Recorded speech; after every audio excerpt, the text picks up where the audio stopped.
Oh, this could be an opening. The man they want to have the opening. It's Lauren Sheffield. That is the moment. The moment of matters.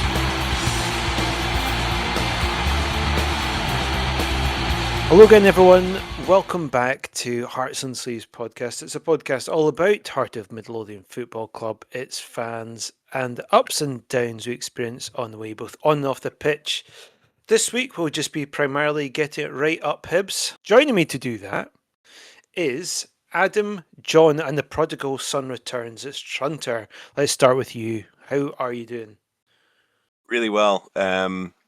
Definitely emboldened after that Derby result. And like you were saying, I think the episode should probably about 95% be just about getting up the Hibs. I'm on board with that. Adam, what about you? How are you doing? Are you ready to get up them? I'm doing absolutely amazing after Wednesday.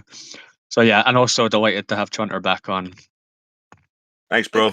I like that you said after Wednesday, not just Tuesday when the Hearts game was on, because you're also including the results that happened between Rangers and Celtic as well. Well, more Rangers, but the performance from Celtic, which we'll cover. I presume that was totally on purpose, right? I am gonna say yes. Fine. Yes, I'm gonna go for the yes. Definitely yes. And John, how are you doing?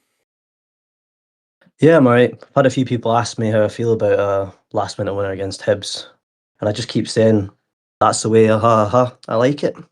Hey. It's been good being at work actually, because I do work with two Hibs, although one was working from home on the Wednesday, which is a bit disappointing. But I was able to do it with one of them. In fact, just as we're kind of heading out the door for 5 o'clock, I could see him trying to sort of duck past me, and but I managed to catch him. He did admit he's been trying to avoid me all day, presumably because of the Hearts game, and not just because he thinks I'm a twat, which would also, be fair grounds for it, to be honest. Anyway, on to football then. The Edinburgh Derby.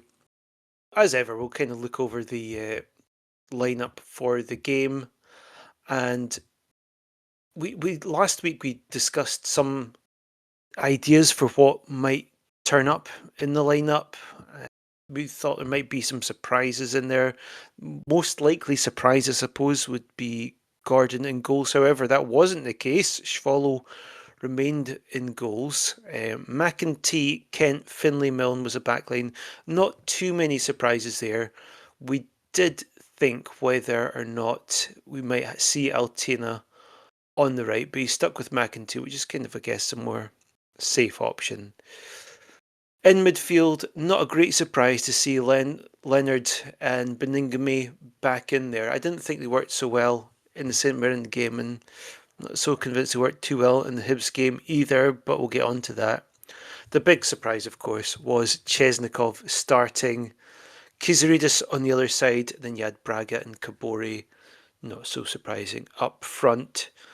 We were really excited by that, John and Adam. We met before the game in the pub.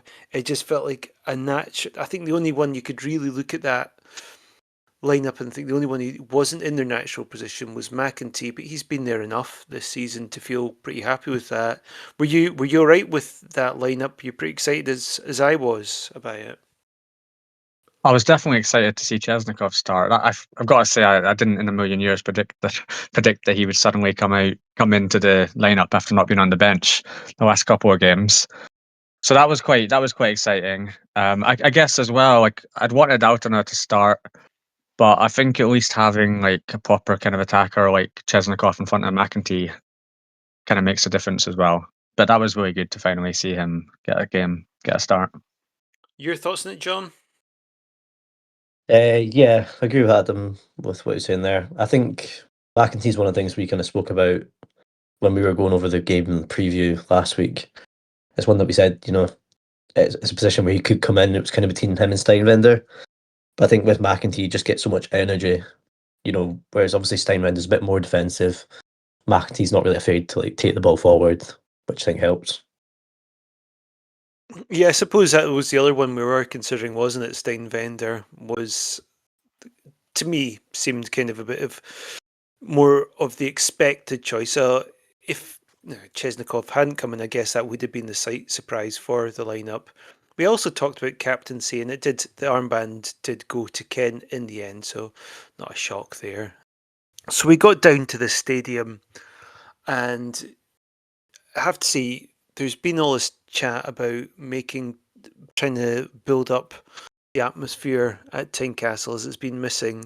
Not that you need to do it for a derby, but I mean, all the stops had been pulled, hadn't they? So you had the tifo that had been set up, a really fantastic tifo actually from the Gorgie Ultras. They're currently doing a fundraiser, so do have a look on that to see if they can get their current target and make more tifos just like the one they did for the derby.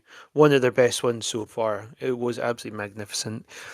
And then we also had the fireworks display back again, and the crowd were just absolutely up for it.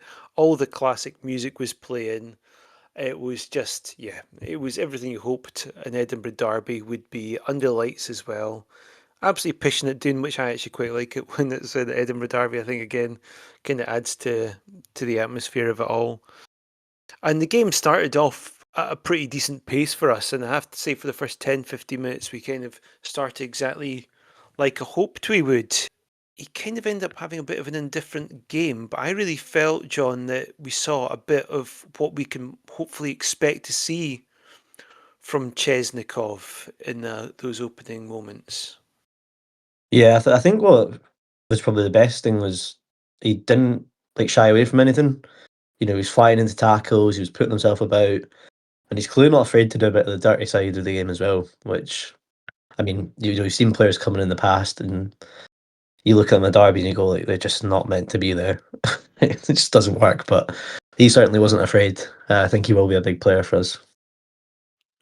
Trunner, what's your thoughts about the opening of the game, and also your thoughts on the lineup as well? I like the lineup. There's something about McEntee whenever he comes on, and the more and more that we see it, I think I always immediately go, what's he kind of doing there? But he can kind of play wherever, and he always seems to come away being, like a 6, 7 out of 10 player. I think he's just like quite a good footballer. You can kind of stick him anywhere. But seeing Chesnikov as well, like just like you and the boys were saying, it was like totally out of nowhere. We even like when Deke's been quizzed on it and stuff. Oh yeah, we while away. So we've got we've got Mato, we've got Chesnikov, even like the return of Aju, who seems to have been there or thereabouts for like a solid month now, but he's not knocking on the door to start or anything. Chesnikov started, and I was like, "Whoa, hey!" Like I thought immediately. Then we must have seen something like all the hype that we'd had whilst we still didn't believe he actually really existed. We're like, yeah, there must be something about this guy. I thought he was good. That his miss was pretty, yeah. But I mean, that will come with time. I think. I think he tried to get there, just maybe split second off. But we were all talking before the game because I was at band practice. I should probably say as well. So I was doing musics and stuff, but I had Premier Sports on my phone, which I didn't tell the guys at band practice about. So I was, which it made itself apparent later on in the game, shall we say? But yeah, like the first real clue that our bassist had was when I was pretty sure that just the way I caught it, half paying attention, was I immediately thought, for fuck's sake, Frankie Kent's got himself sent off. I know it didn't look like a red card. It probably should have been a yellow, but it just the way I sort of the angle that I saw it from, I just thought, Jesus Christ, that's it. But other than that lunge, the pit in my stomach for having Frankie Kent as captain and starting, I thought he actually had a really good game. He did. In the first half, I felt he looked a bit off the pace to start with, but by and large, he was probably one of the ones I was most concerned about. John, you talked, at length about your concerns about him. However, I felt across the piece he was actually quite solid. Don't get me wrong, I don't think we'll see him start next week, but still, I think he did a pretty reasonable job all in all across the game. Going back to Chesnikov before we look at other players, there was one moment I thought this guy's definitely got something about him. Is when the ball was being played up to the right hand side of the pitch where I was, where the dugouts were, and it's not even a bit of play by him, but it's just great bit of vision. The ball came to him, but he just let it go right through him, and it let Kabori go flying down the wing and get sort of in on goal. The chance created didn't end up coming to anything, but it was just one of those moments that you can see a really quality bit of vision from him. Yeah, and there was also another moment later on where he's put a bit of pressure on defence, which almost led to an opening when the ball was lofted in. But yeah, he did have a bit of an unfortunate miss when Kabori's shot spun off the goalkeeper.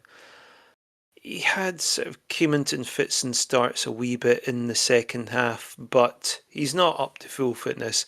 I definitely saw. I just want to really sort of come on to him straight away because I think his strongest bit of the game was at the start, and did give me hope going ahead for him. Adam, your thoughts on that first half then? Yeah, I just thought it was a really scrappy match in general. I don't think there was a great deal between the sides. There wasn't a great deal of chances. I felt all right with it being 0-0 at halftime, to be honest, giving us a chance to kind of maybe get a winner in the second. But it was kind of a typical derby, kind of very similar, I think, similar in some ways to the last home derby. Kind of just what you'd expect, not a great deal of quality, not a great deal of chances. I think Chesnikov, though, kind of echoing what you're saying as well. I think he was a lot more physical than I expected, and I think that was a really good sign. The way he was getting stuck in, he wasn't shying away from anything. So I think that was really encouraging for me, just seeing him get stuck in so much in that position. But yeah, just thought it was a really scrappy match in general, to be honest. Yeah, I mean, Hibs had a couple of pretty big chances in that first half, and these were kind of all moments that I felt we did miss Halkett, because for all the solid play that Kent had, I still think we missed Halkett's pace and presence. Hibs had a big chance where the ball went through and it was actually Milne that couldn't pick up on the pace of Paslak.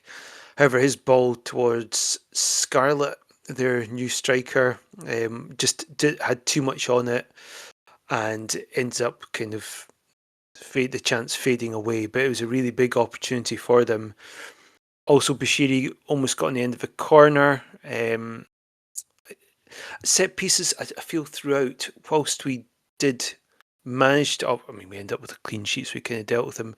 You just felt throughout that Halkett would have dealt with these situations and organised things better. And knowing he's coming back in for the Rangers game, put it this way, if we had to have Halkett missing for this game or the Rangers game, I would absolutely have picked him for the Hibs game, because I know how effective Rangers are from set pieces, and I think if we didn't have him and Rangers had anywhere near the amount of set pieces and balls into the box that Hibs had throughout this game, I think we'd be in a lot of trouble. But yeah, reassuring to know he will be back. But I'm getting my head myself a wee bit here. Towards the end of the first half, Boyle had a shot that was well saved, but one you'd expect him to make. As you said, Adam, kind of just happy to for that first half to end. I just felt it kind of felt a bit similar to our previous derby. Hibs just seemed to be getting more on the second balls than Hearts did. I don't think there was actually that much in it, but still, I felt that Hibs just had the edge over us. What was your feelings as we went into that second half, John? Yeah, I think you're right. I think it was, I've seen a lot of people saying that Hibs were the better team or had better chances, but it was just a bit of a nothing game, to be honest. I mean, I thought you could feel the nervousness around the stadium for us, and they're not particularly a great team. So yeah, when it was half time, I was speaking to one of my pals, and I was just like, I don't really know what we change. That was my only worry. I wasn't really so much worried about Hibs. It was more like, what do we do to change the game? Because I feel like we hadn't really had that much of a strong impact. But there wasn't really a sense of worry. It was more just, are we going to take our chance? Again, I didn't really think that Hibs were great. So yeah, I wasn't particularly worried. The change we did make was more to our shape, and we ended up going actually 3 at the back at one point in that second half. And one player that, I mean, I know we'll talk about him, so I might as well just bring up now, Milne. He was put in, I think, 3 different positions in that game. So he's kind of at left back, then went into midfield, but then when we went to 3 at the back, he went more into a left wing back position, and in every position he looked brilliant. I mean, he was our standout player throughout the game. There were some decisions that didn't work out so well for him, but they were more decisions like passing to other players. Like there's a moment where he passed to Kizaridis, and it was more his decision making after that that didn't work out. And you think in hindsight, I wish Milne just played that one into the box. But throughout the game, I think he was just brilliant, absolutely fantastic. Man of the match without any doubt. He was the source of most creativity during it. I was quite surprised, Trunter, that we actually waited until the 75th minute to make a change. Like, I think our bench was one of the stronger ones I've seen this season. So you had Ajo, Altina, Kurjota, Magnuson, Mato, McCart, Spittle, and Steinwender. Some pretty decent options in there, but I was quite surprised given how the game was going that it took until the 75th minute. I was surprised that Magnuson came on for Benny, but again, I was only passively watching it while I was doing something else because I thought Leonard was, like I say, I think he's a good footballer, but I didn't think he was going to offer us anything. I thought keep Benny on, get Leonard off, but I guess it made sense. And I don't know how the Magnuson sub actually ended up impacting the game. It must have been all right in the end, I suppose. Ha ha ha. But but I just want to try it back on the Harry Milne stuff because I was saying earlier about how Ocean McEntee is just like we were chatting just in the group chat recently again about like utility players like Callum Patterson, who just like we've always really admired them, really love the guy. But I think with like your McEntees and your Milnes to do like they've been asked to do so many different things in this team, as you know, we're pushing for a title and kind of working out the team and dealing with injuries. So there's a few people that moved around everywhere, and I just think it's massive credit to your players like Harry Milne, McEntee, particularly Milne, that you sometimes you can be watching a game and you're like, Christ, where's he actually playing? And then you kind of work it out and you're like, he's gone from we've seen it go from like left back to right mid, stuff like that. That's incredibly impressive, and to have people like that in your team is massive. But yeah, I mean, I don't know how obviously Magnuson scored, right? I didn't really catch much of Altina. How well did he play? Did he bring much when he came on? I thought he looked really good when he came on. Yeah. Personally, yeah, I thought he did. I thought he made an impact. So I wonder what stopped him starting. Just the wrong type of game, I would say. I think Yeah, Guinness likes to have a more physical Yeah. player in these sort of games, to be honest. I think it was just like, I don't know, say like Livy or Kelly or something like that, where you're maybe going to be sort of attacking more and there's not so much of a threat from them physically that, yeah, we'll probably see more of them. But yeah, I thought he was really good when he came on, to be honest, one of the better ones. he Class. seems to. I think McInnes makes tactical decisions in terms of when Altina starts. Definitely, like John said, I don't think it's because of his form. I think it's just whatever suits the game. But yeah, like John said, I thought he did really well. Aye, that's class, and I'll give the flowers to Magnussen as well because I thought that was a good. Honestly, thought that was a good call bringing Magnussen on at that Mhm. point. I think Benny and Leonard both struggled a bit in the match, and I think that was. I also wonder if maybe McInnes waited until Hibs had made some subs and then tried to sort of make a decision based on that. I'm not sure because he didn't. It was quite late in the game when we made our subs, but I was quite happy with Magnussen coming on. aye. I'll be honest. I was too. I was too. I was just kidding about I'm, Magnussen. I mean, I'm a massive Benny fan. I just thought it wasn't his best game. Nah, it wasn't. I kind of expect him to maybe go like 3 in midfield. So you thought there would be or you wanted a 3 in midfield? Sorry, John. I mean, it's kind of what me and Adam were talking. We didn't particularly say, if we wanted it or not. We were kind of just saying we thought maybe we'd, put Magnussen in for a bit of physicality next to Benny and Leonard. I didn't, like I said, like you guys have said as well, I did not expect it to be Benny that came off. Regardless of how he was playing, I thought he's that sort of player that would just stick out for the full game, control the game Yeah, a and bit more. But you kind of yeah. think McInnes might keep someone like Benny in because it's a derby, and he obviously trusts him. But you've got to give him credit, I think, McInnes for the way he changed it. And another reason actually why I too, by the way, was quite surprised that it was Benny ahead of Leonard, because there was a moment where Boyle almost caught us out when the ball was launched forward, but Benny somehow managed to track back and draw the foul off him. I don't even know where the defence was at this point, but I mean, maybe by virtue of the fact he'd managed to get that burst of energy, he might have, caused himself a bit of an injury doing that. So that was maybe part of the reason why he did come off. Um, I think Leonard. It's interesting with Leonard and Benny.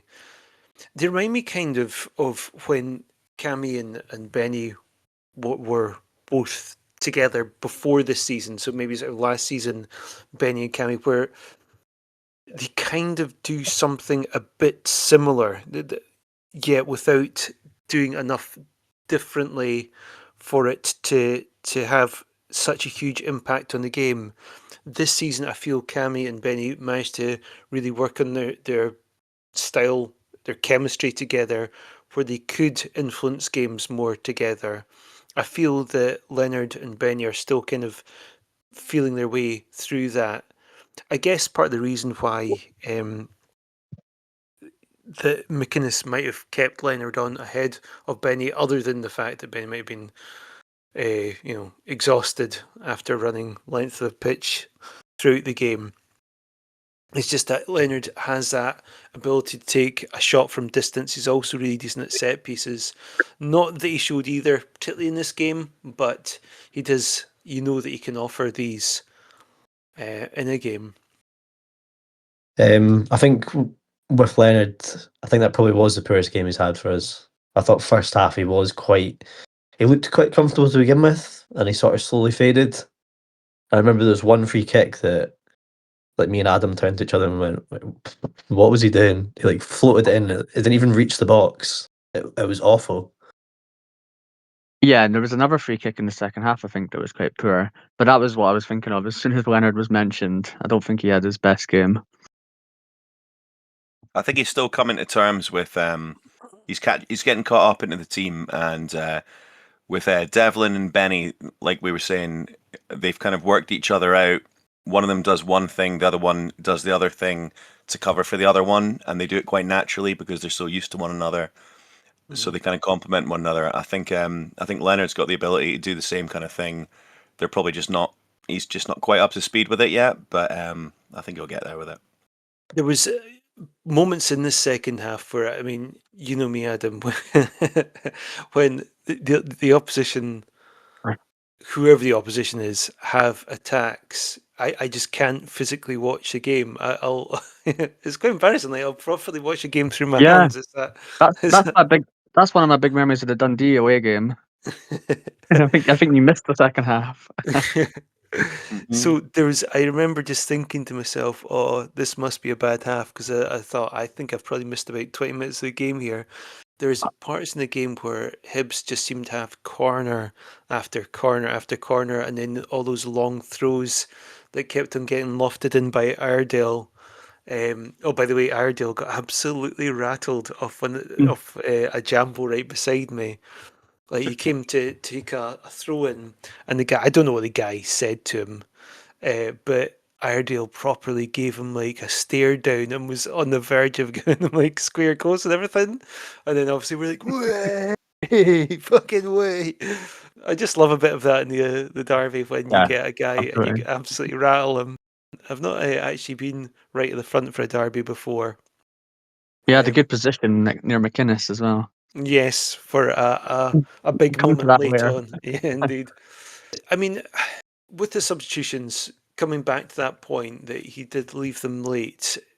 So it was 76th minute he brought on Altena and Magnuson, who both had a good game. And yeah, I completely agree with yourselves, Adam and John. I think Altena really offered something, and I think I was getting very pissed off with how long it's taking us to make the substitutions. But I have to credit where it's due. I think McInnes seemed to just sense when to turn the screw in that regard. And when the substitutions came, I do feel the game turned a bit more in our favour. There's before the big moment at the end. There's a couple of other great moments in the game for Hearts. It's easy to forget there were some other really good moments in the game, like when Kiziridis stopped Boyle getting the end of a cross, and then after he did it, he's right up to the Hibs fans like, "Come on!" I was loving I that. was It's I was cheering like so crazy at good. that point. I was Yeah, on my feet. That's the difference. So we've got players like that now, yeah, and that's what will be important for us as players Yeah, who have that passion and actually care. Can you imagine? I saw someone tweet it. I don't know who it was, but they said if that was Barry Mackay, he'd still be in the other team's half, which is spot on. Like someone like that just wouldn't. They wouldn't do that. yeah. You And need you need a bit of that, don't you? You just need to see that the players really care and they're trying to wind up the Hibs fans and stuff. It just even gets when the we've fans up for scored, it. you can see behind McInnes there's Braga and Kizzy, and they're just facing the Hibs fans, like giving it to them. It's yeah. unbelievable. Kizzy had a And poor just game as well, but that almost redeemed it in just that like the tracking back, the getting Yeah, there, the doing the defensive yeah, work, and then knowing that you'd done it and then giving it right up them.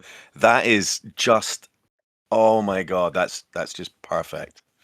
I I think mean, their game plan with him worked perfectly. To be honest, I don't think it was particularly him. I think they put two players on him in the first half anyway, and completely nullified them. But I think you saw it in the second half. Him and Milne got a bit more space later on, and obviously the goal yeah. comes from that side. But I mean, credit was due. I think that their game plan with him worked quite well. They clearly knew if anything was going to happen, it was going to be from him. Going back to what we said about players who actually care, I just think it's brilliant seeing players just running about, busting a gut to get onto the end of balls.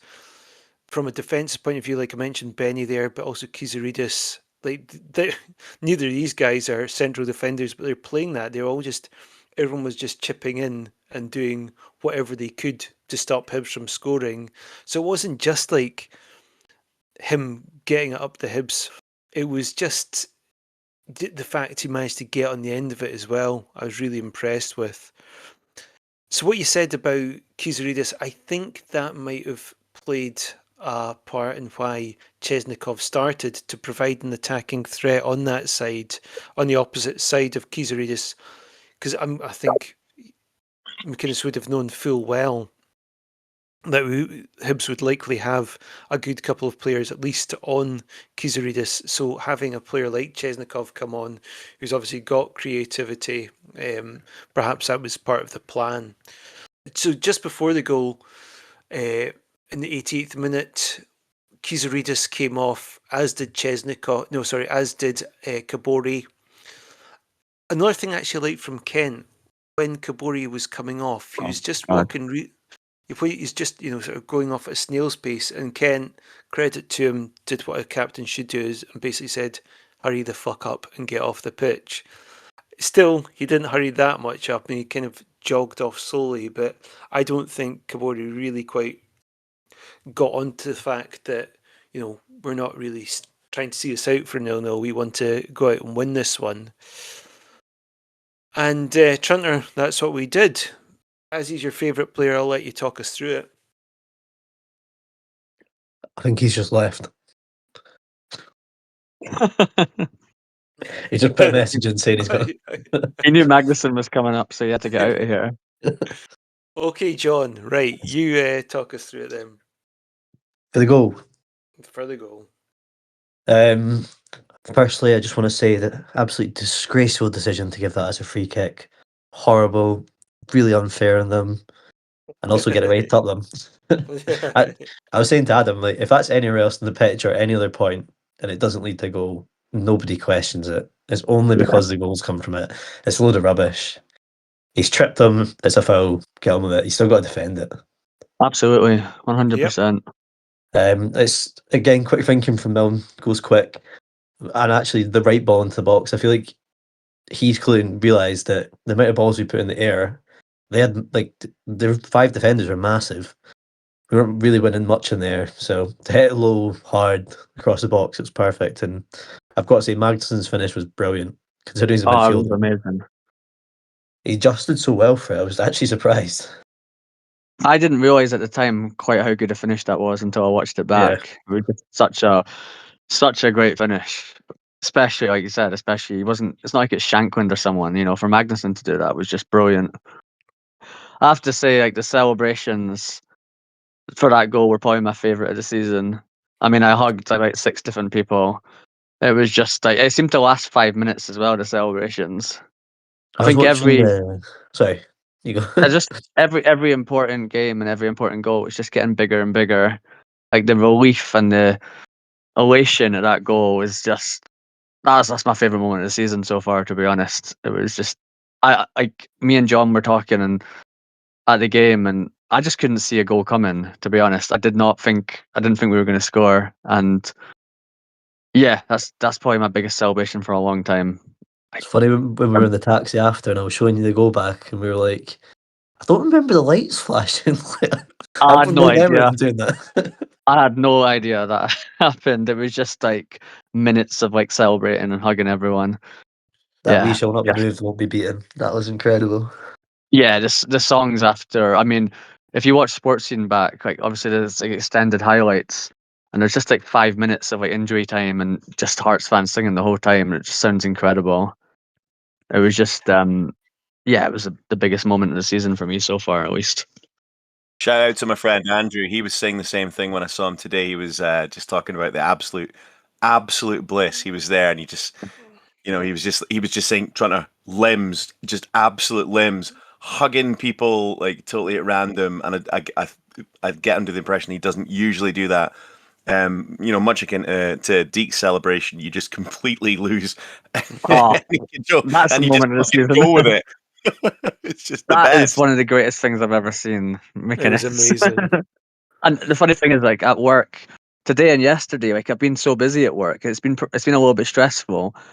And there's a couple of times in the office when it's been really stressful, and I've just been like, think of the goal. And it's actually like genuinely, I've just said it out loud, like think of the goal, and it's made me like feel that's calmed me down. So it's quite a nice one to think back on. I mean, imagine you knew it with like a student or something just going, it's in!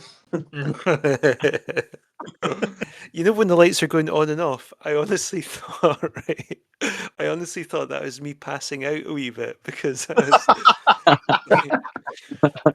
Because Can you pass out a wee bit? Aye.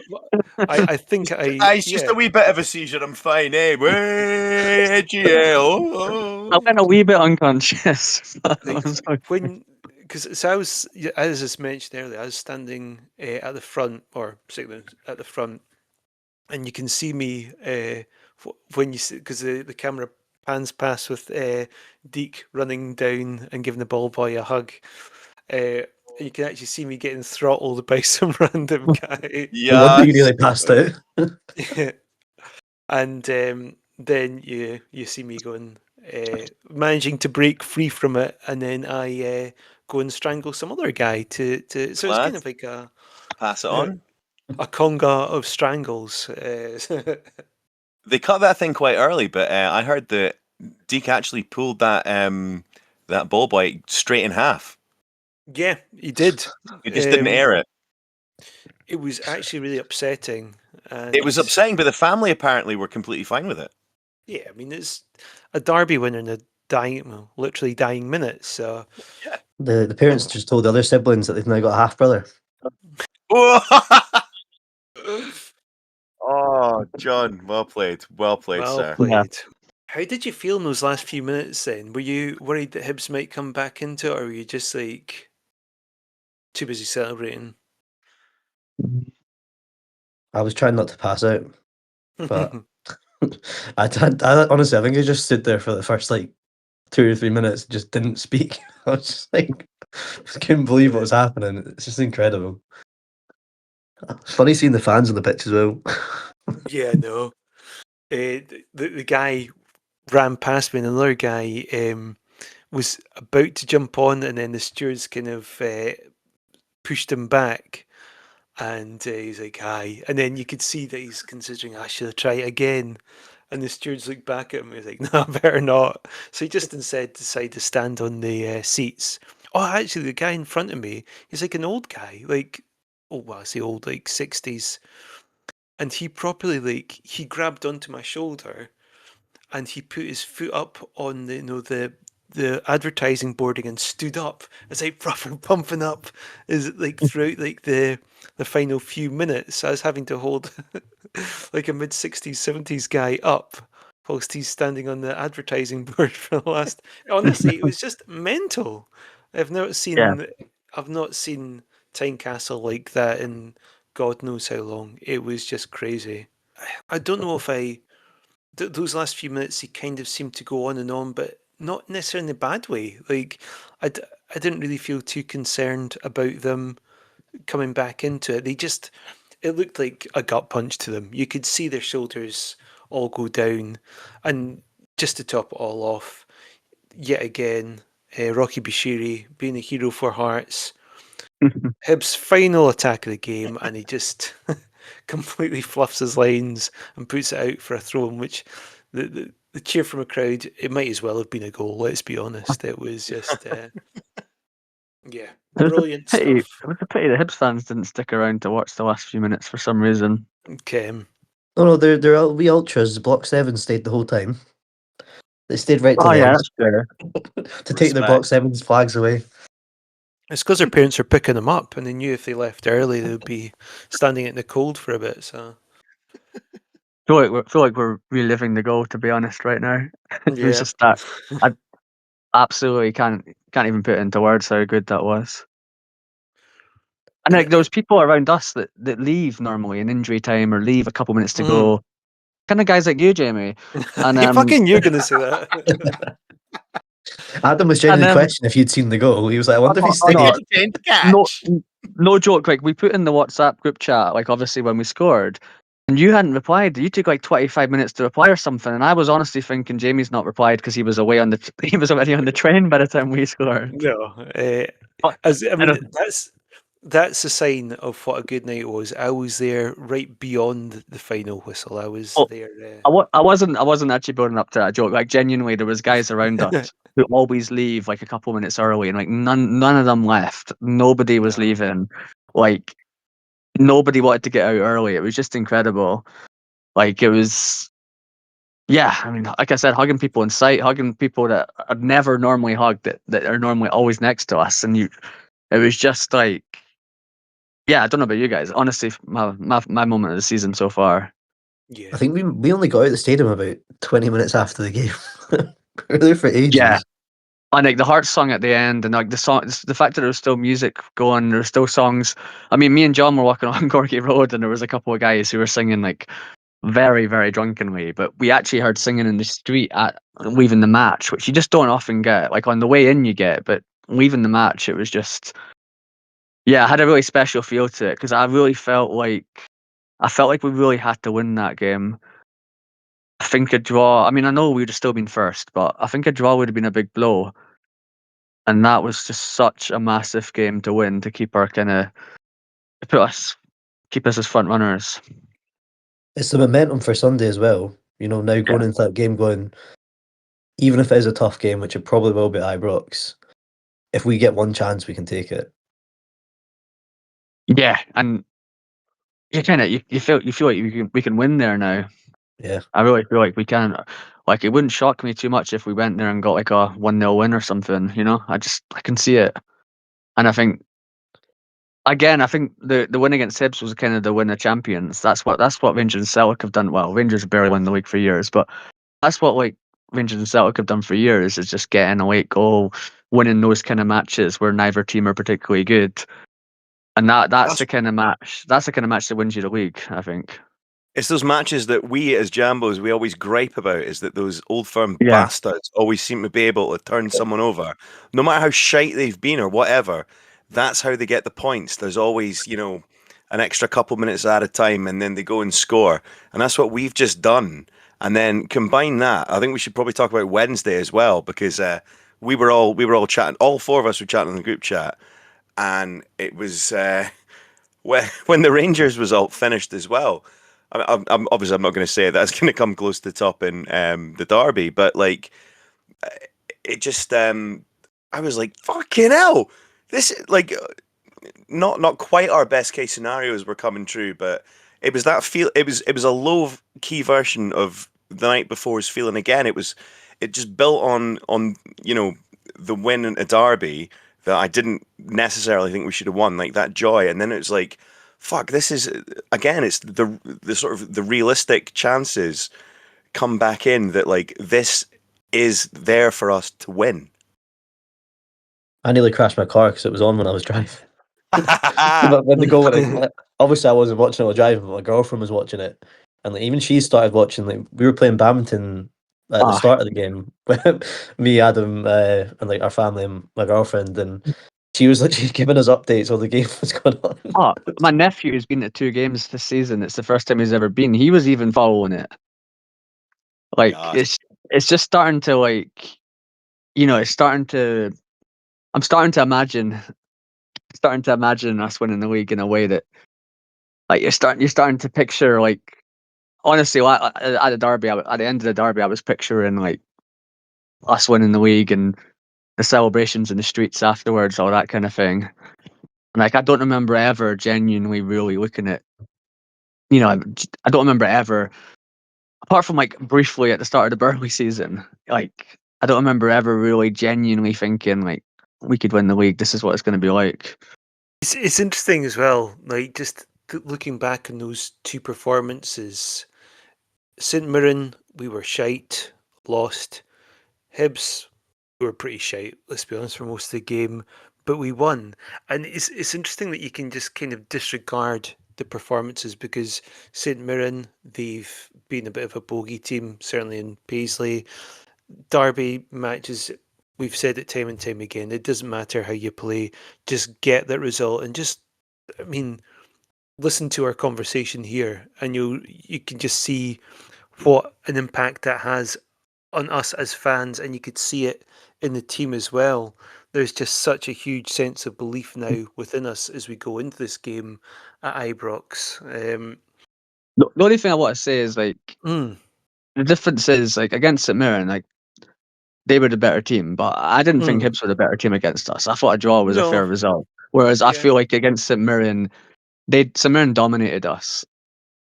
Whereas in the derby, I thought both teams were pretty poor. Um, I just don't want, I don't want Hibs getting any credit. Basically, fuck the Hibs is what I would say. Yeah. So And also, this whole yeah, narrative, there's always a narrative. Oh, Hibs should have won, all this That was nonsense. such a long-winded fuck the Hibs, Adam. you I need to build appreciate up it. for the impact, you know. No, it's just like, I always feel like they always end up somehow claiming like David Gray was like, oh, they're better in both halves and all this. And it's like, nah, they barely did anything.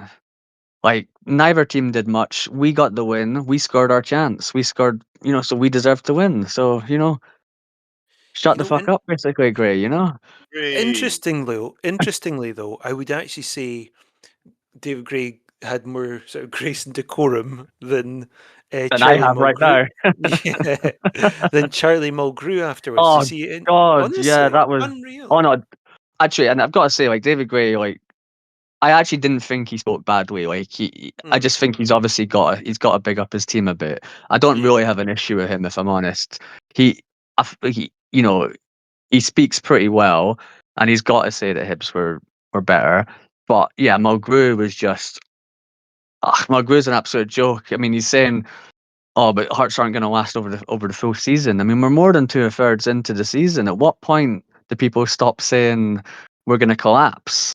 Mhm. But Mulgrew he just also he said after though, he was like they're not going to sustain it, and then he went, "Oh, but they're in the title race." So which one is it? Like, are we and Yeah. going to be there or not? Like, make up your mind. yeah, and you've still got people almost saying like, "Oh, Hearts are still in the title race." I mean, we've been top of the league almost the entire season. Other than Like, I 1 don't, week. Yeah. yeah, no one can question anymore. It's been weeks since you could have questioned that we are in the title race. It's been months, in fact. I mean, I don't know. Yeah, I don't know where some of these. I actually think guys at Mulgrew, they're the kind of guys that say, "Oh, they want someone to challenge the old firm," but really they don't. Guys like Honestly, that just don't want anyone else to win the league because they don't want the monopoly to get broken. Or I genuinely think people like him would rather see, even though he's obviously a Celtic guy, he'd rather see Rangers win the league. I genuinely believe would. that yeah, about him. I'm with you on 100%. that. Yeah, I'm with you on that. They rely on each other and they want the dominance to continue. I think that's a huge worry for the old firm if someone else wins the league because who knows what that changes in the future. 100%. And I think Charlie Mulgrew, he's been paid as a as a mouthpiece, to Hey, come up with this shite. Thank you. But I genuinely think he's got more and more like just fucking toxic as the season's gone on. Mm. The more he talks, I think he's listened back to some of the stuff that he said that is just like drummed into his head as a former Celtic player and as this big old firm guy, and he's no longer capable of actually coming out with anything that's legitimate. Like he just chats his own shit because he's gone ages ago. He's gone, no, there's no. It's like he's been in a cult or something, and he's been brainwashed into this way. Like I was watching him when he was talking, and he just looked like the fucking denial. It's just like it was odd. I mean, say what you want to say, or be a Chris Sutton and try and throw some dynamite when you're doing commentary. That's cool. That's your job. A lot of the time it works. But Charlie Mulgrew just fucking what a load of shite, and I think he believes it. That's what really pisses me off.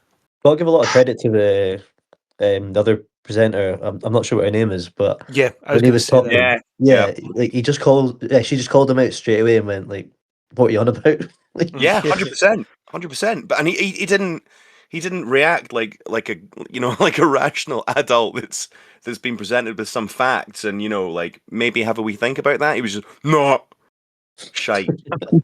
definition Yeah. of Bell better. end. John, did you not even say did you not share like a tweet from Tam McManus? Even Yeah, he was saying he thinks Hearts are going to win the league. I mean, that's Tam McManus, the most bloody eluded Hibby possible. Like it's he's paid mental. just to talk crap. But he was even saying he thinks Hearts are going to win the league. And if you've got guys like him saying it, I also have to You know, say, I've been really enjoying McInnes's quotes as well. Just how bullish he is about everything as well.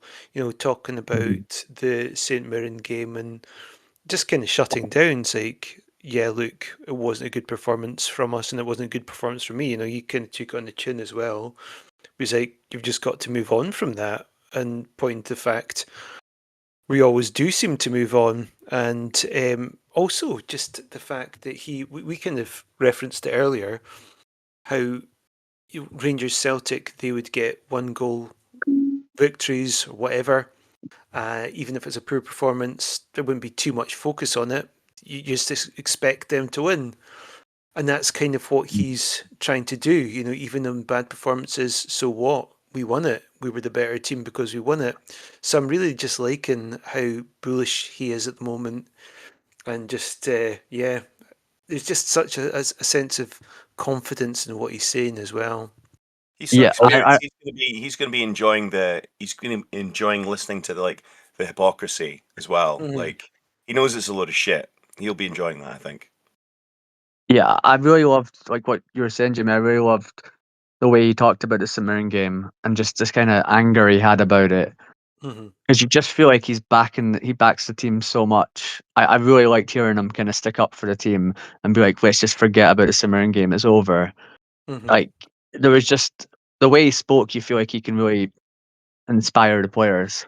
Well, you see him There's at the something end of the about it. game. The way he was at the end of the game was Oh brilliant as God, well. Telling the Hibs he's fans to just fuck such off. a guy, isn't Yeah. he? I've got to Unbelievable. say, he's fast becoming one of my favorite managers ever.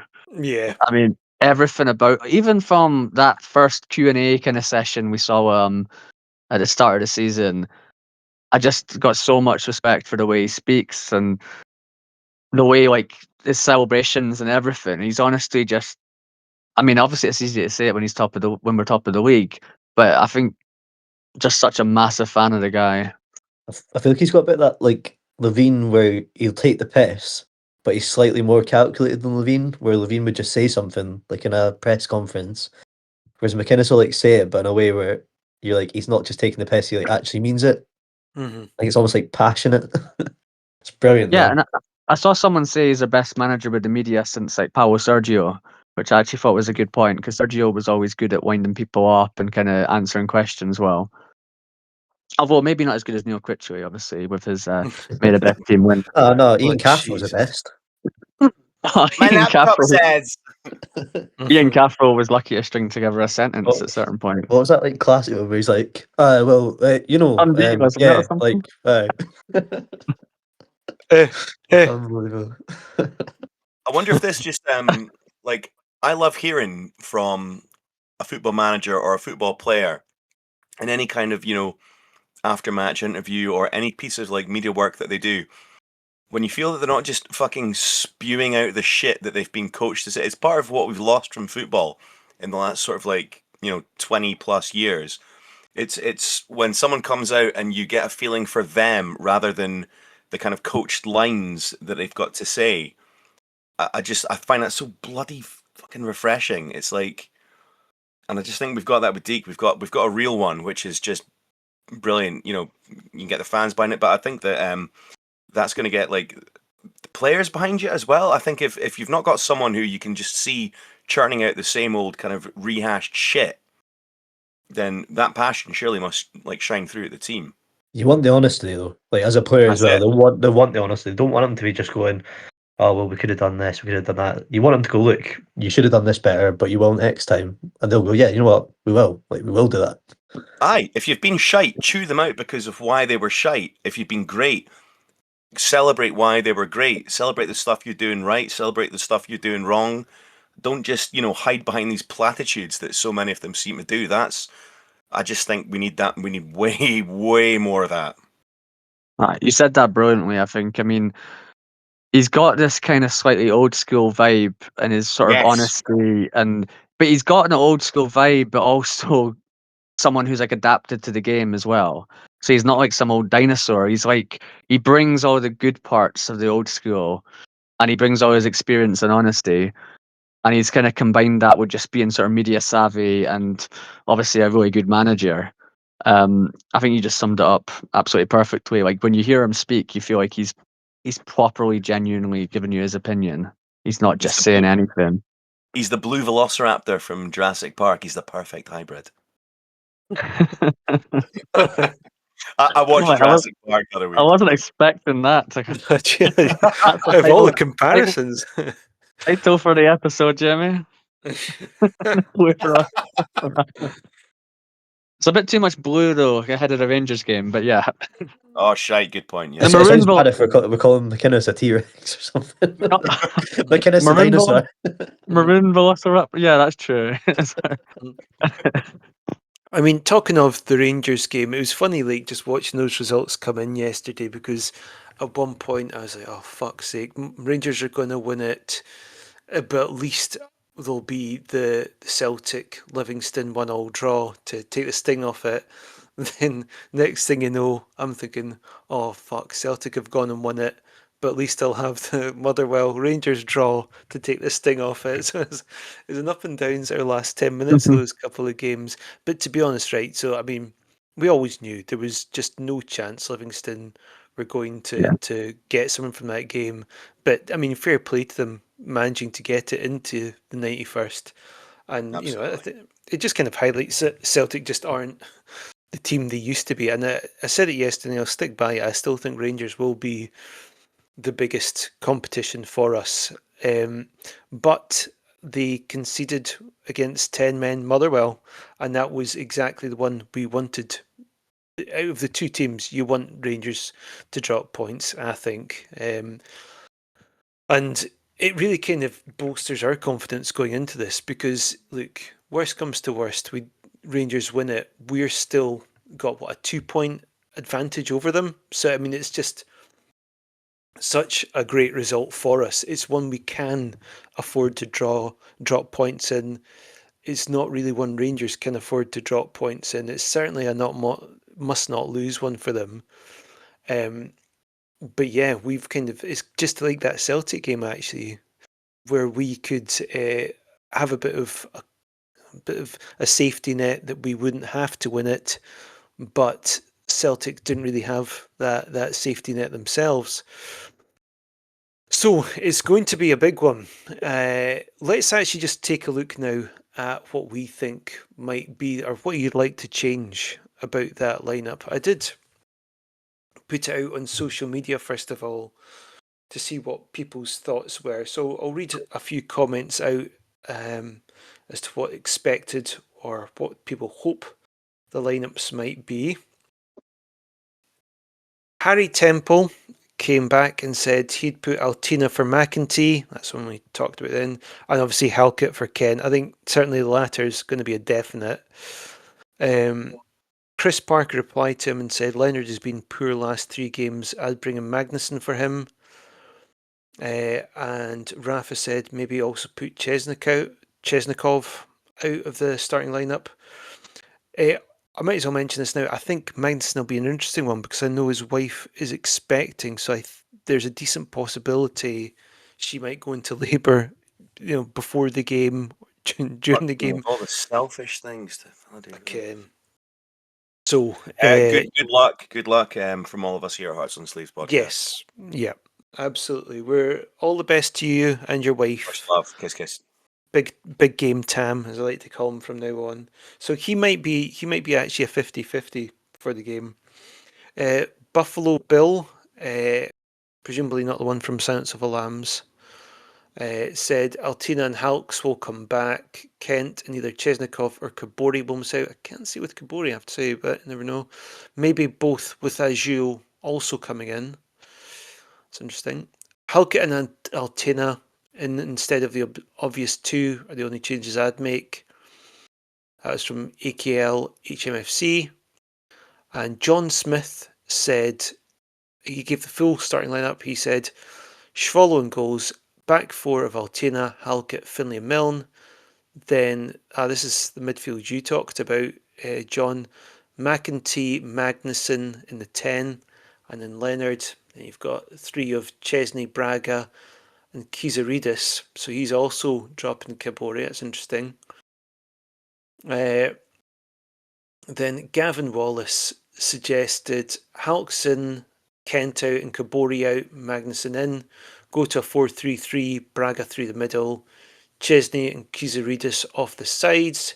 Kizaridis tucked in to give Milne the freedom. So McEntee, Halkson, Finlay make it a 3-man attacking. Benny and Leonard, 2 sitters, and Magnuson, the licence to get forward and support Braga. A lot of thought gone into that one. Just see if there's any others there. Rich Inglis agrees with that one. And Meldrum Jambo said, this is probably what I would do. Kabori has been really poor in the last 2 games. Yes, he's not set the heather alight, Kabori, and he's an interesting one. I still don't see us dropping purely because I know how much McInnes likes to have 2 strikers. I suppose, you could always have the wild card of Kabangu coming in. Interested in your thoughts on that one, John. I'll start with yourself. I don't know. Personally, I would change too much, apart from obviously Halkett for Kent. The only other one I can maybe see is is Chesnikov maybe not starting. Although I think he played well, I'm just wondering maybe if he'll try and change it a little bit for Rangers.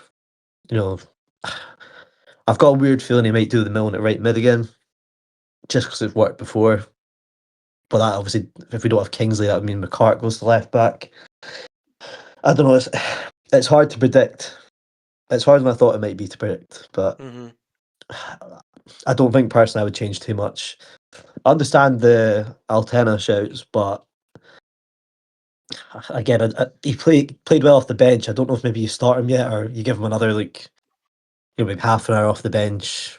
Start with the more physical, like back forward McEntee in there or Steinwender, and just go for a bit more like solidity at the back. But I don't know. It's really hard to predict. Trunter, I'd be interested in your thoughts. don't know, I've just been farting around on paper with it. Do you want me to come back to you? Nah, you just blather. I mean, I was just thinking about like the Kabori thing. Like, I wonder if I sort of.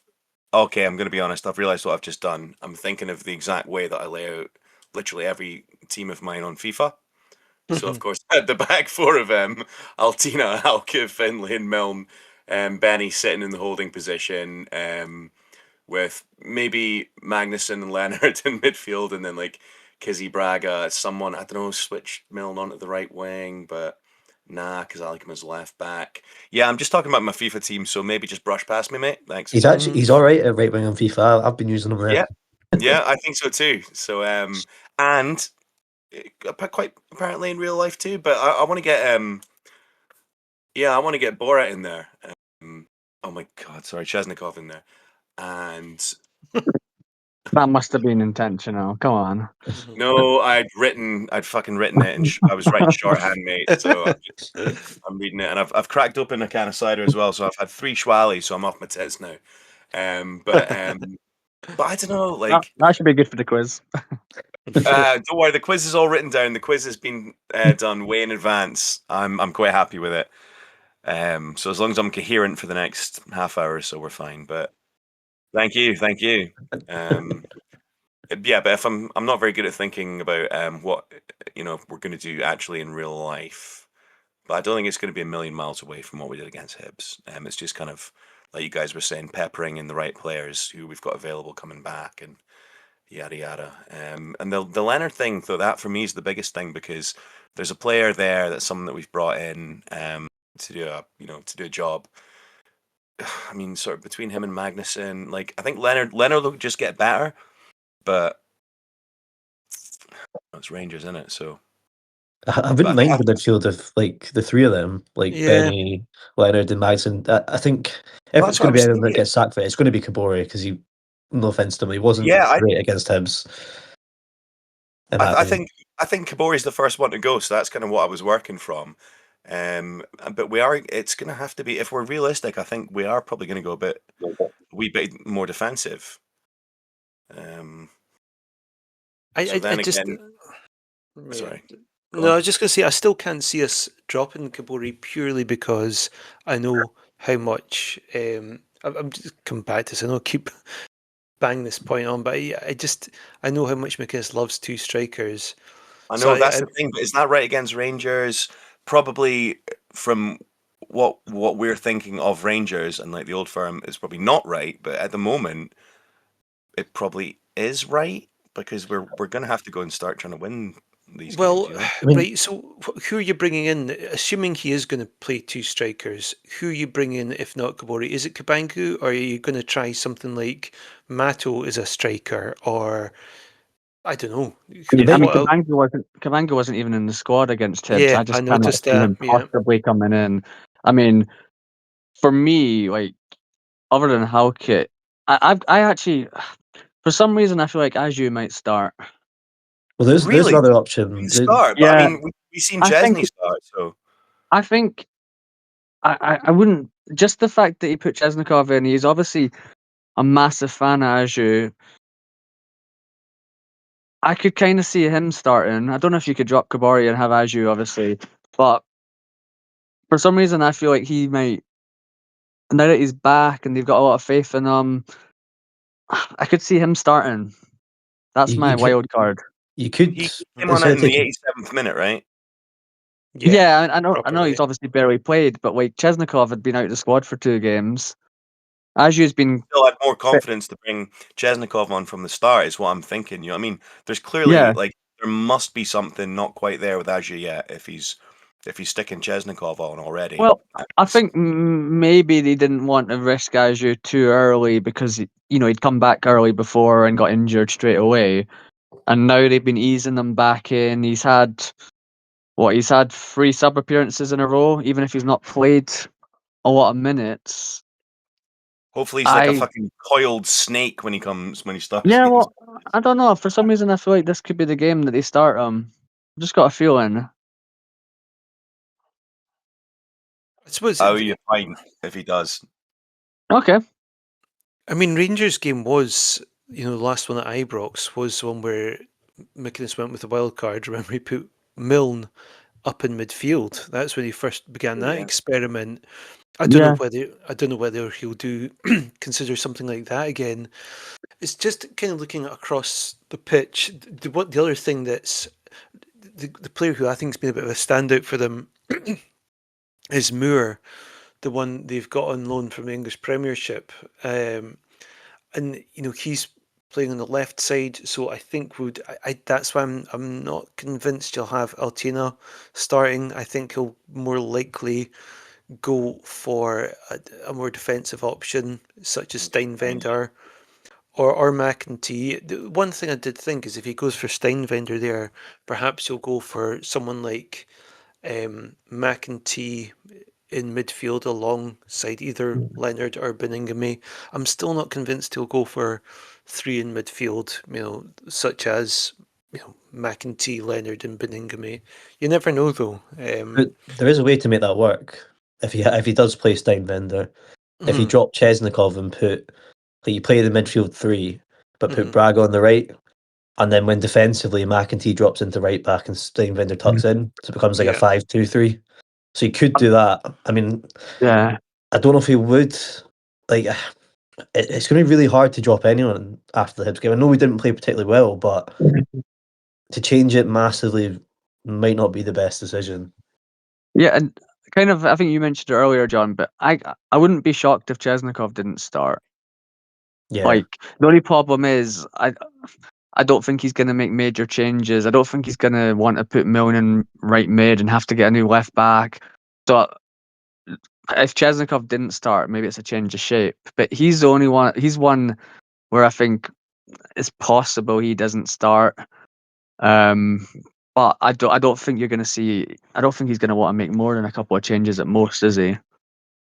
no, I think you're right. I think with Chesnikov as well, it's like he's had one decent game in the derby. It was at home.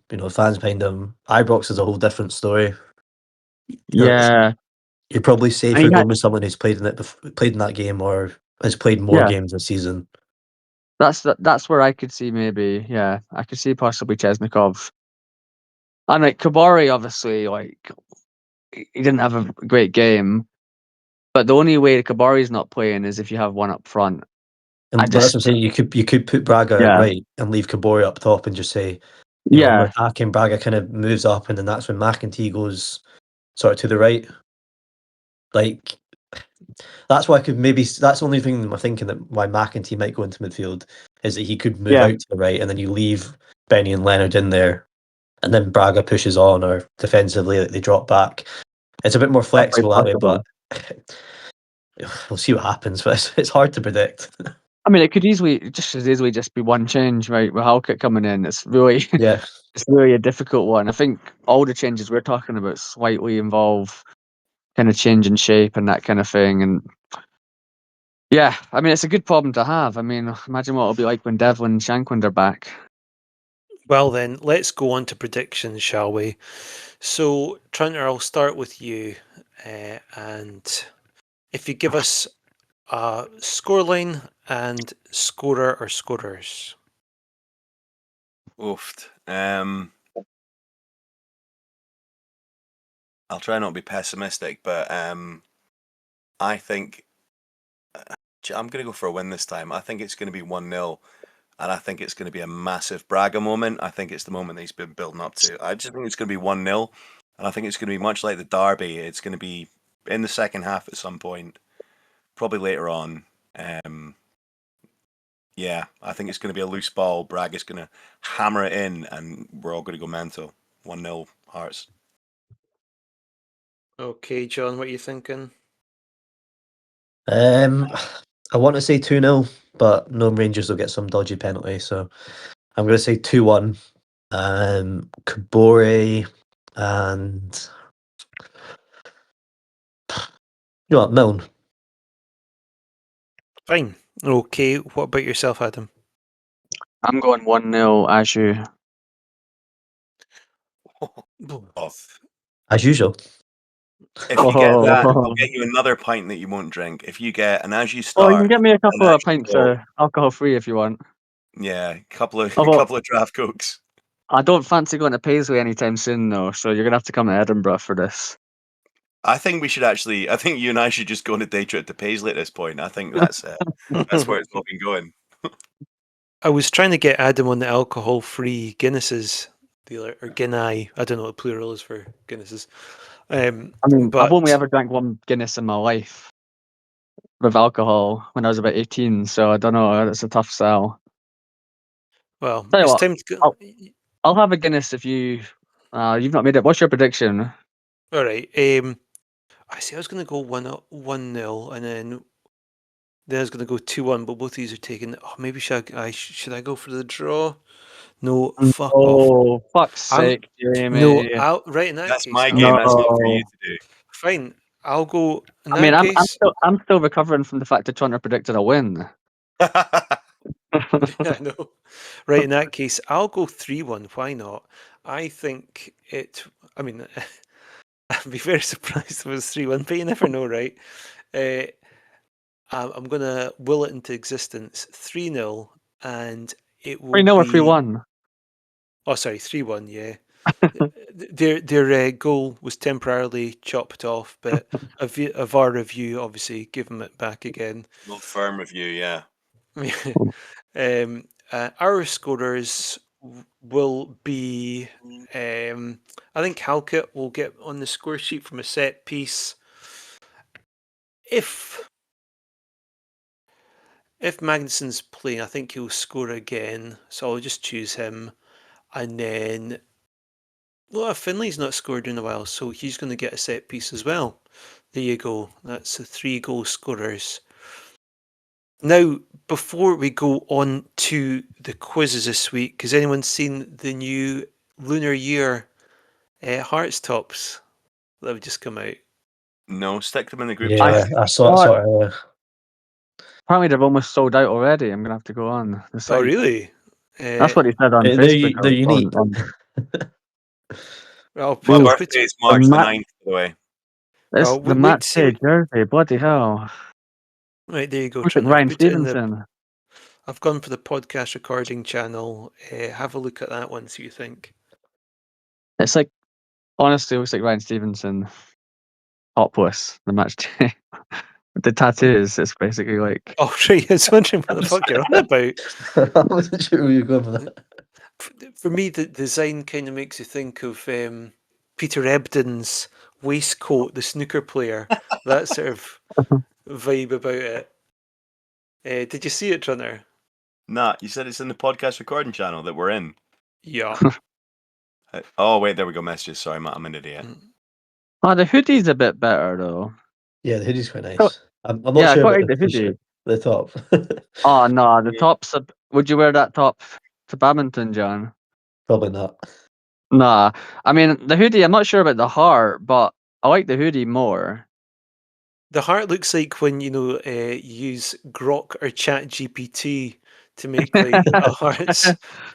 God, it's an unusual. I guess we're selling absolutely everything instantly though, because of how the season's gone. But Still, the the black, walkout one's all right as well. The yeah, walkout black and gold jacket. always looks nice as well. Like, I doesn't like the it? It's, jacket. I just the top. Jesus, that's not what I was thinking it would be. John, I tell you what, I'm drinking a Guinness, John. If you buy that and wear that out in public, What The top. I'll drink Guinness. I'll be on Guinness Zeros for the next game. Oofed. Guinness Zeros. That's not worth it Jeez. for a Guinness Zero. I'm not going to put you through that. If it was a real one, I might consider. Nah, I don't If think I I could was wear that. nicer in person, I mean, Well, you 'cause get what you get and bring it to the next game, and I'll let you know if it is. I honestly like all of them. I'm trying to think which I don't like. I'm in my 40s. I can't wear hoodies anymore, can I? Yeah, we're hoodies. what? Is that a young person's thing? Hoodie. It's a young, Am I it's a that? young man's. I always wear a hoodie. Like not always, but sometimes. Well, I mean, look, Even in the shower, Adam's got his hoodie on. obviously, I in no way wanted that image in my head, but thanks for that. Oh, thank you Um, very much, Jamie.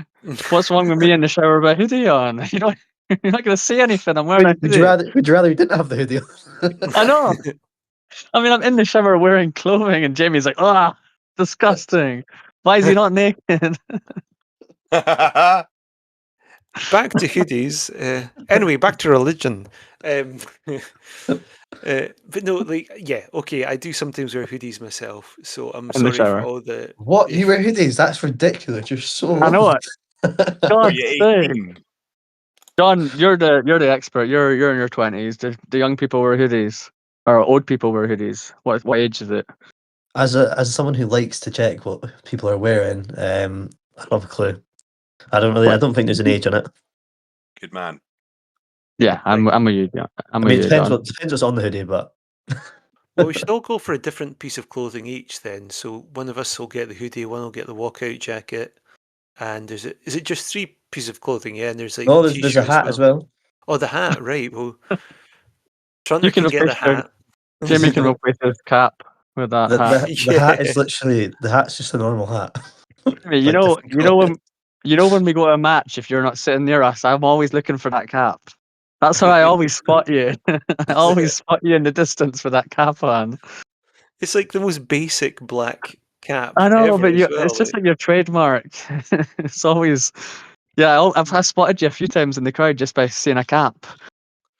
Well, in that case, I suppose that's my cue to get the I think that would suit you. new. All right, fine. Yeah, Yeah, I mean, I actually quite like the hat, to be honest. But you're as you've it's said, not very there's like controversial though. Like it's it's not about to like say it's just it's. a normal hat. I don't know. It's literally just the black and gold style one. Even the Hearts logo looks correct. I didn't Which think is we'd spend longer talking on this, talking about yeah. this than the derby. Who cares about the derby? Let's talk about fashion. That can be our Right. new thing: mental health and fashion. Just before we boost on, I just need to point out that my most recent clothing purchase that I made today was a set of knee pads, elbow pads, and wrist guards because myself and two of my friends have booked out a mini ramp, a local mini ramp, so we can have a behind closed doors session for an hour because we're looking to get back into skateboarding again that we all used Oh to do my that we haven't. god! If you're But trying Can to we get relive your anyway, photos youth, or video? Can we get a video? yeah, you'll get videos. Don't worry, I'll stick them in the Okay, group chat. I can go on the Instagram page. Yeah, maybe I'll wear my heart shirt, my no. camo shorts, and my knee If you're trying pads. to relive your youth, you need to wear a hoodie.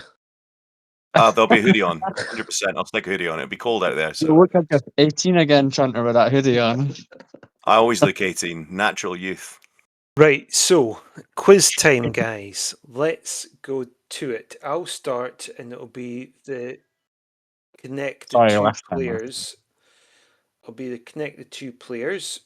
So, as it's Valentine's Day, I thought I'd go for the two most Valentine's-esque players, and they are Adam Eckersley and Uche Ikpeazu. St Johnston. No, Damn it. Hmm. I'm thinking Eckersley was English, and Uchi played for Cambridge United. So I'll go Cambridge. you're right in thinking it's an English team, but you're wrong in thinking it's Cambridge. MK Dons? Nope. Oh, No, who of did course Uchi not. go? Who did He Uchi go went to to English. after us? He went to an English team from us, didn't he? Like a Yeah. Championship, League One kind of team. I know who he went to. He went to Wickham. You're Yeah. right. He went to Wickham. However, Eckersley did not play for Wickham. Oh, Okay. Gillingham. No. Didn't Eckersley play for Man United? I mean, Uche didn't, but yeah. Yeah, Blackpool. Eckersley. Nope. oh Christ. Do you want to give us a clue? Yeah. Like the Fleetwood Mac one. It's 2 words. PV. Port Vale. Correct. He's Eckersley had 18 games for Port Vale and scored 1 goal whilst there, and Ikpeazu had, let's have a look, he had a loan spell there which was pretty decent for him, 21 appearances and 5 goals there. So well done, John. Right, Trunter, you've got the create your own quiz, and what have you got for us? it's going to piss you off. It's so I figured it would be a buzzer round because I thought that the Discord thingies where you make the sounds like we've been doing, I thought we could use them as buzzers, but it might be that's why I was talking earlier. We might have to shout out Tin Pot, Motherwell, or Forest. Right. So Jamie, you're Tin Pot. Adam, you're Yeah. Motherwell, and John, you're going to be either Forest or Shite. We'll go Forest. I'll go Forest. Okay, cool. I've got 10 questions. And yeah, just 10 sort of general knowledge questions about Hearts. Fine. Ready for number 1? Yes. How many caps for Lithuania did Salis Mikulūnas have? Motherwell. 26. Motherwell, Adam, how many? 26? Did you say 26? Yeah. Oh, I hate you. No. You Anyone hate me else? because I got it wrong? Or 28. Also, I hate you. Jamie, do you have an answer that isn't total dog shit? I'm sure you had way more than that. 90. 101, Jamie, you're miles closer. Yeah. I was going to There say a we larger number, but I thought when you said that to Adam that he was close. I thought you were I know, saying that's he why I wasn't far away. no, I hated him because he's disrespecting my favourite Hearts player. 101. He had 101 loads, yeah. caps and 5 goals, baby. He only retired in 2023. Yeah, he played till he was like 40 or something, did he not? Or 41 He or did. something. He's like the same age as me and Jamie. Better He's not not be wearing a hoodie. hoodie then. Question the second. Who was so we're going back a decade exactly, the 2015 to 2016 league season. Who was our top scorer in the league? Motherwell. Adam. Jimmy Walker. Incorrect. Fuck's sake, I'm not fighting this quiz. Still going. Um, Bit of a not minor celeb, but I'll go Forest. go ahead. Is it Zifuk? No, it's not. Not in Tin Pot. 2015, 2016. Go on, Tempot. Osman So. Nope. So you've all failed. It was Wanma. I was thinking. Why was I thinking of the season before? Because you were thinking of the championship season. Yeah, I we were got the back up by then. season completely wrong. That's all right. Fair enough. Who was our shirt sponsor? This is question number 3. Who was our shirt sponsor during the coming out of COVID season 2020 to 2021? Tin Pot. Forest. Jamie, Tin Pot. Was it Save Our Children? There you go. Jamie's got it. Jamie's winning 2-0, boys. Well done, Jamie. Question number 4. Who has the most red cards? What? Sorry. It's save the children, not save our children, isn't it? Yeah, save the children. That was close enough. He I'll said take it. save our children. Come on. I'm joking. Look, That's what the ball boy we were. 50% joking. Anyway. oh, Christ on a stick. Question number 4. Who's got the most red Forest. cards for Hearts this century? Oh, shit. I actually can't remember. We talked about this last week, didn't we? We did. Well, Motherwell. Motherwell. Adam. Zaliukas. There you go. Well done. Nailed it. Well played, Adam. Jamie 2, Adam 1, John 0, surprising me. Question number the 5th. Julian Brellier, how many league goals in his entire career did he score for Hearts? Forest. John wins it. 12. Very much incorrect. Tim Pot, Jamie, 3. it's up to you, Adam. Motherwell. 1. You're the closest, but it's still fuck all because it was fuck all. Damn it. I know, that surprised me as well. Another of the Trunters' favourite players there. Question number the 6th. Sorry. Who has the most appearances for Hearts? Just in general, not even this century, just Motherwell. tempo. Jamie. Oh, Gary Mackay. Yes, Jamie, well done. You're crushing this. Bonus points if you can get within 50 of how many league appearances he had. is this open to all? No, this is to Jamie. Ah. 650, I'll say. Not within 50. Anyone else? 535. Okay, Adam says 535. John? 582. 582. That is going to be a bonus point for Adam. He had 516 league appearances. Very good. Good work. Question the 7th. Friend of the channel, Christian Nade. Against whom did he score his first league goal?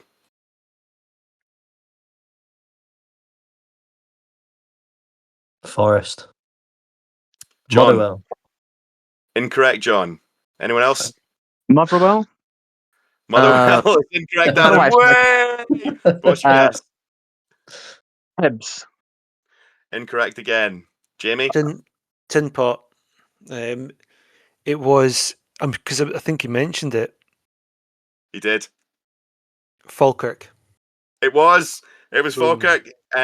For a potential bonus score, can you remember the score of that game? No. This is Swift. That's fine. Does anyone know the score?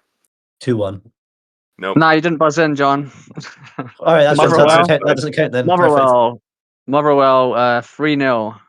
Nah, wrong as well. It was 4-2. We won 4-2 at home. Question number the 8th.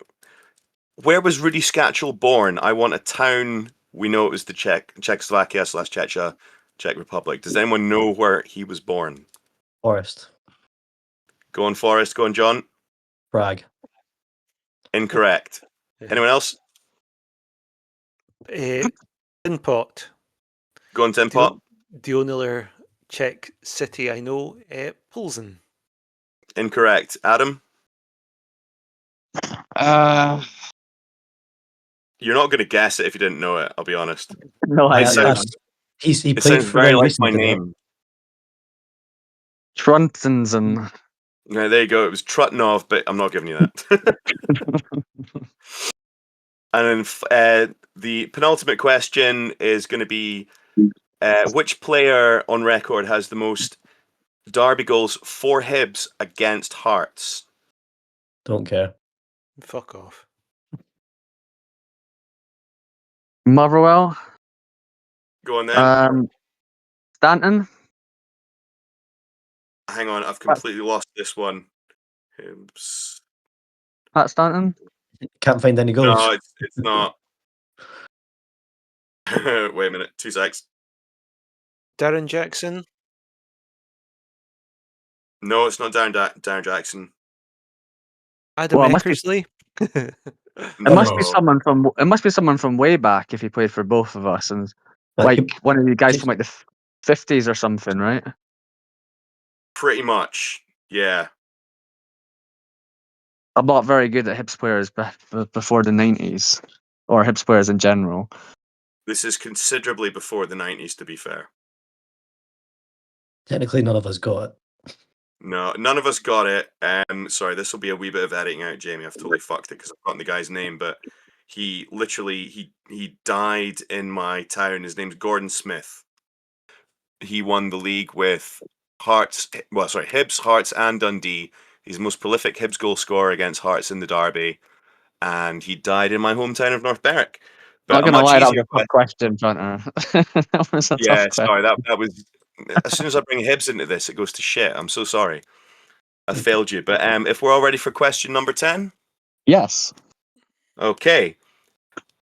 We all know who Hearts' record derby goal scorer is, but can you any of you guys name the specific amount that he scored against Hibs? Motherwell.